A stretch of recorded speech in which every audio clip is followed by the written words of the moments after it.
My mother believed she could simply swap my father out for her unsettling new boyfriend, Brandon, and compel me to call him Dad. What she didn't know was that I never stopped communicating with my real dad. I was 13 when she became engaged to Brandon, just 5 months after my father's conviction for manslaughter. Dad had gotten into an argument at the bar, though he hadn't been drinking. I was there with him. He went to the bathroom and emerged minutes later, pale and frantic, his clothes stained with blood. He yelled for someone to call the police, and they arrived swiftly, but after very little discussion, they handcuffed him and led him away. My next sight of him was through prison glass.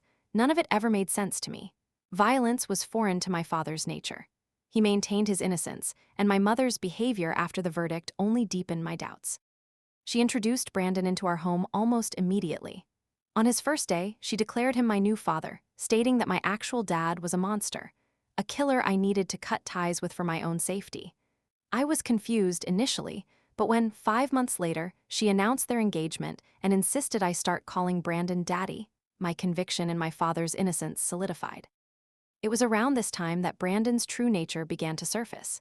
He grew comfortable, watching me intently during meals, commenting with a slow smile, "You're growing up so fast, turning into such a pretty young woman." My mother thought it was endearing. Even when I confessed that his presence made my skin crawl, she dismissed me as dramatic. She must have told him what I said, because that night, after she fell asleep, he entered my room. His grip on my wrist was brutal, leaving angry marks as he whispered, "You know what happens to naughty girls who snitch."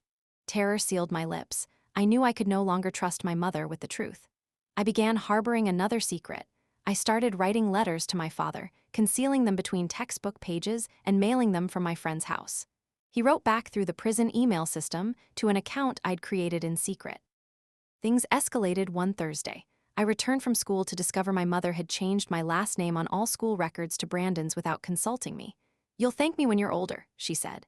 That evening, Brandon entered my room to celebrate our new family. He sat on my bed, placed a heavy hand on my thigh, and told me I should be grateful for a father who cared. I shoved him away and locked myself in the bathroom until he left. I wrote to my dad about the incident. His reply arrived on actual paper this time, parts of the letter damp and translucent, as if stained by tears. It nearly shattered me. A glimmer of hope remained, the chance to see him.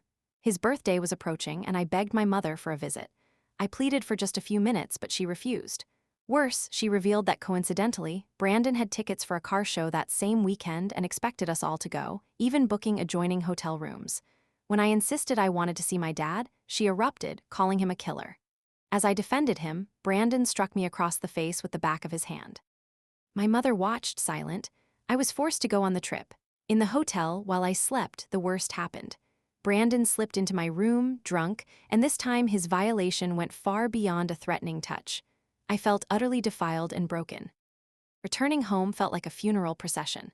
To compound the horror, my mother soon discovered the hidden letters from my father. She burned them in the backyard as punishment and removed my bedroom door from its hinges for monitoring.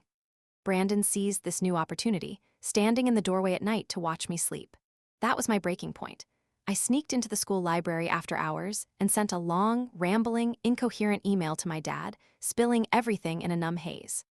2 weeks later, a lengthy reply arrived, filled with comforting words and assurances. But one line stood out. "Did you check where I said?" Puzzled, I scoured every email he'd ever sent. Finally, I found it. In a recent message, he had instructed me to go to the attic and look behind the radiator. I'd been too heartbroken to read it properly at the time. I memorized the instruction and waited for my chance. The following week, when my mother and Brandon went on a date, I climbed into the attic with a flashlight. My hands trembled as I felt behind the radiator and pulled out a plastic-wrapped journal. I opened it to the marked page. In my father's handwriting, dated weeks before his arrest, it read, "It's been a few weeks since I caught Lauren and Brandon sneaking off into the bar. I don't know how to confront her." Shock froze me in place, just as the sound of a car pulling into the driveway turned my blood to ice. They were back early. I could hear car doors slam and my mother S. Heels on the walkway. Heart hammering, I shoved the journal under my shirt and scrambled toward the ladder, but I wasn't fast enough. Brandon's head appeared in the opening, his dark eyes finding mine instantly. He hauled himself up, his broad shoulders barely fitting through, and looked slowly around the disturbed attic. "What are you doing up here?" he asked, his voice deceptively calm.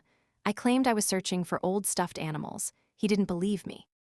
Stepping closer, he said I was a terrible liar, just like my father, before grabbing my arm and yanking me toward the ladder. My mother waited below, annoyed. Brandon suggested I was hiding something and that they should search my room. In a panic, I blurted out that I just wanted my old teddy bear because I couldn't sleep without my door. She seemed to buy the excuse, weary of drama. That night, I hid the journal inside my pillowcase. I couldn't risk reading more with Brandon checking my doorway every hour. The next morning, during a painfully normal breakfast, I excused myself to the bathroom and hid the journal in the toilet tank, wrapped in a plastic bag. At school on Monday, I sneaked into the computer lab and photographed every page of the journal with my phone, uploading the images to a secure cloud account before deleting them from my device. The entries revealed my father's growing suspicions. Notes about seeing Brandon's car parked down the street at odd hours, my mother's strange distance, a motel receipt found in her purse, and Brandon lurking at the bar during my father's shifts. When I returned home, Brandon was waiting in my ransacked room. "Where is it?" he demanded, his voice low and dangerous. I played dumb. He shook me violently, insisting he knew I'd found something. The sound of my mother returning saved me. Brandon instantly switched personas, smoothly lying that he was helping me reorganize my messy room. She believed him, as always. At dinner, Brandon announced they were moving the wedding up to next month. My mother clapped with glee. I felt sick. His surveillance intensified. He installed a camera in the hallway, drove me to and from school, and took my phone each night. I continued my secret work, printing journal pages at school and hiding them in my locker. I knew I needed help and remembered Uncle Henry, my father's best friend whom my mother had banned from our lives. I found his number in an old address book and called him from a pay phone. He told me to meet him at the public library. At our meeting, I showed him the journal photos. His face darkened with each image. He said we needed more real evidence and witnesses. Over the next 2 weeks, he tracked down people from the bar that night. Edward, the security guard, who saw Brandon enter the bathroom just before my father. Caroline, the bartender, who remembered Brandon asking odd questions about my dad's schedule. And Brian, the bar manager, who revealed there was backup security footage the police never collected. We watched that footage at Brian's house.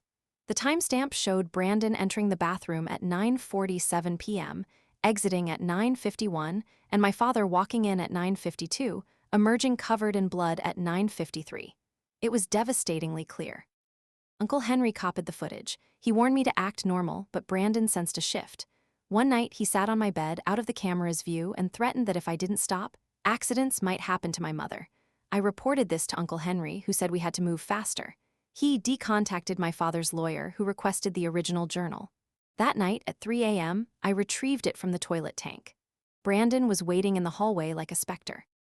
I claimed I felt sick, and he let me pass, but his eyes followed me.